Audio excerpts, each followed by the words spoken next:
Assalamualaikum warahmatullahi wabarakatuh. Kembali bertemu dengan saya Emawati.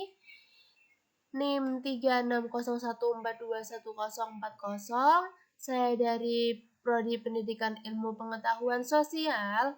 Di sini saya akan menjelaskan tentang kebijakan fiskal dan kebijakan moneter. Ya, langsung saja. Kebijakan fiskal dan kebijakan moneter. Yang dimaksud dengan kebijakan fiskal adalah konsep pengelolaan ekonomi yang dikelola oleh seorang ahli bernama John Maynard Keynes yang kemudian diberlakukan secara umum dalam pengelolaan ekonomi suatu negara sejak peristiwa depresiasi besar atau yang biasa kita kenal dengan Great Depression yang terjadi pada Perang Dunia I, yaitu tepatnya pada tahun 1929. Kebijakan fiskal merupakan kebijakan yang diambil pemerintah demi menjaga pemasukan dan pengeluaran negara tetap stabil sehingga perekonomian bisa berjalan dan berkembang dengan baik. Kemudian ada kebijakan moneter.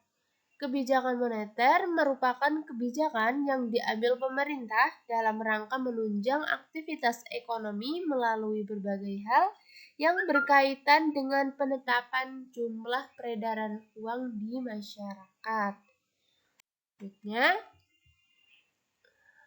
pokok dari pembahasan video kita pada kali ini mencakup 1. Tujuan, 2. Jenis, 3. Instrumen, dan 4. Contoh. Langsung saja.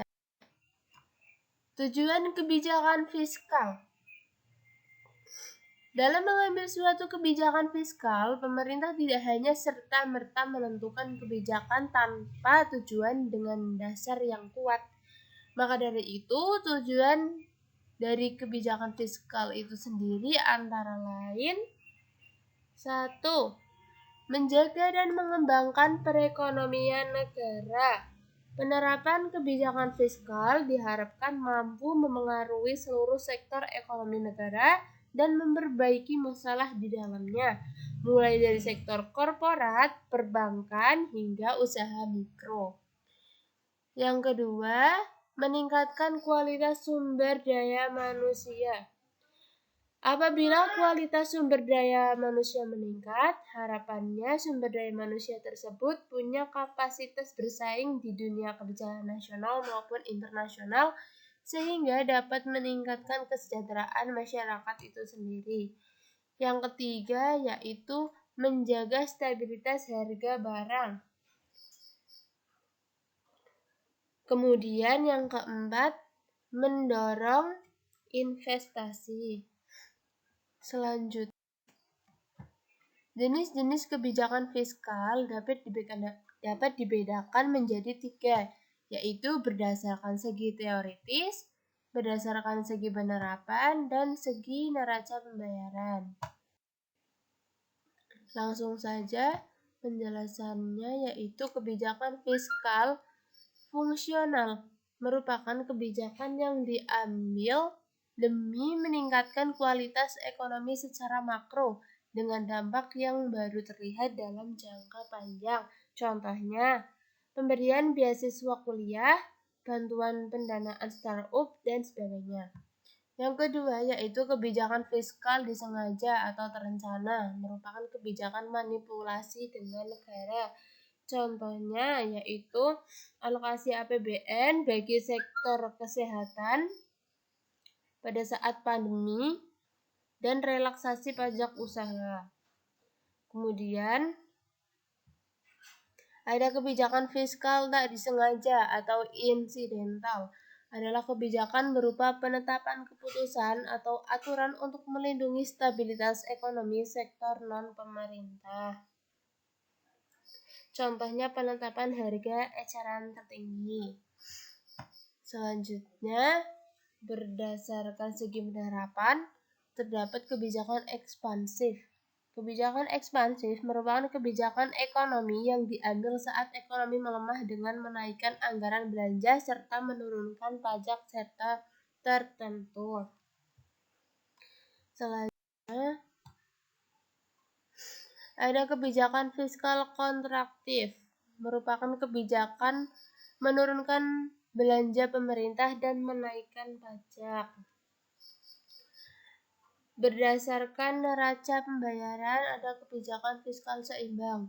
Kebijakan fiskal seimbang adalah kebijakan yang digunakan untuk menjaga keseimbangan pemasukan dan pengeluaran negara.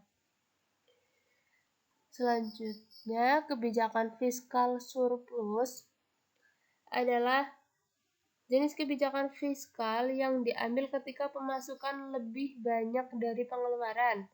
Fungsi kebijakan fiskal surplus itu sendiri adalah demi mencegah terjadinya inflasi. Yang kedua, selanjutnya ada kebijakan defisit. Kebijakan fiskal defisit adalah kebijakan regulasi fiskal guna mengatasi kekurangan pemasukan dibandingkan dengan pengeluaran. Yang ketiga, ada kebijakan fiskal dinamis, adalah kebijakan fiskal yang diambil sewaktu-waktu jika dibutuhkan. Selanjutnya, instrumen kebijakan fiskal. Instrumen kebijakan fiskal yang pertama adalah pajak. Pajak adalah instrumen utama dalam kebijakan fiskal. Demi tercapainya sebuah tujuan kebijakan fiskal, pemerintah dapat memanipulasi pajak dalam bentuk pengurangan, penambahan, penundaan, sampai peniadaan. Kemudian yang kedua ada pengeluaran belanja. Pengeluaran belanja bersifat fleksibel, dapat dikurangi atau ditambahi sesuai kebutuhan. Selanjutnya obligasi publik, penerbitan obligasi atau surat utang bagi warga negara. Alokasi anggaran bertujuan agar tujuan kebijakan fiskal dalam periode tertentu berhasil. Pemerintah mempunyai wewenang dan memindahkan alokasi anggaran tersebut. Selanjutnya contoh kebijakan fiskal di Indonesia. Yang pertama ada tax amnesty, yang merupakan pembebasan pajak yang berupa pengurangan atau peniadaan dalam kurun waktu tertentu. Subsidi BBM dan gas yang bertujuan untuk memperlancar mobilitas dan transaksi ekonomi masyarakat. Yang ketiga ada kebijakan net atau yang biasa dikenal dengan harga eceran tertinggi, merupakan penetapan harga jumlah jual maksimum untuk barang tertentu yang disebut sebagai kebijakan HEP. Kemudian yang selanjutnya ada kebijakan moneter.